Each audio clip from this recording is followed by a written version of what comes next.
I tell my participants many times, don't tell me, show me.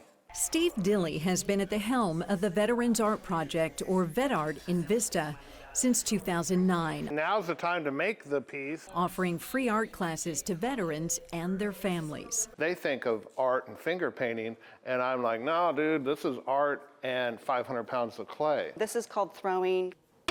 Both veterans and civilian instructors teach 4 to 7 classes a week in ceramics, from mold making to mosaics. My inspiration was a peacekeeping mission that I had in Kosovo. To mediums like glass casting. But there is so much more to see here than meets the eye. This is arts, but arts-based wellness. It'll fit on the same size backer board. The program specializes in helping military vets transition into civilian life through art. You're actually gently pulling it. A hands-on way for veterans to express themselves. There is a lot of pounding and being kind of rough with the clay, so you can get some aggression out. Art therapist and civilian instructor Jill Brennigan says what's going on inside a veteran inevitably comes out through their artwork. And when it does, she's there. That's when, as an art therapist, I have to be really mindful of what they're sharing, because they may or may not be aware of it. And that's the opportunity that I have to process what is actually happening in that art piece. So we push that in.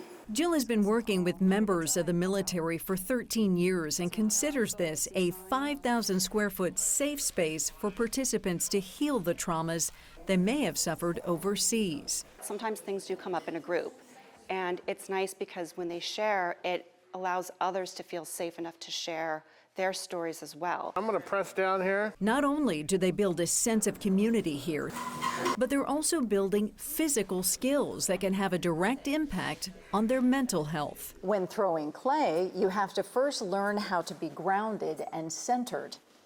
And that's a lesson veterans can really benefit from. I have PTSD, so coming here, it really relaxes me and kind of puts me in a trance when I'm doing the piece. Gilbert Otero did a tour in Vietnam. He's a newcomer here and has been making chevrons for all of his Marine Corps buddies. So we have that camaraderie. Anthony LeBou has been coming for years. The glaze technique here is raku. A proud member of the U.S. Army Airborne Infantry, at 81, he still jumps out of planes every birthday, but says nothing gives him the high he gets here creating. I do know from personal experience that art making pumps dopamine and endorphin.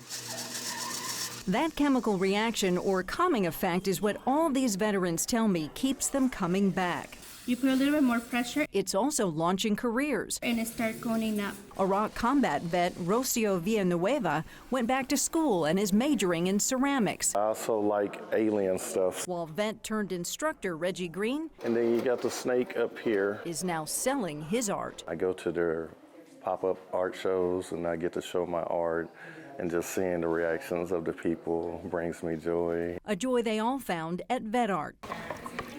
Transforming clay that transformed their lives.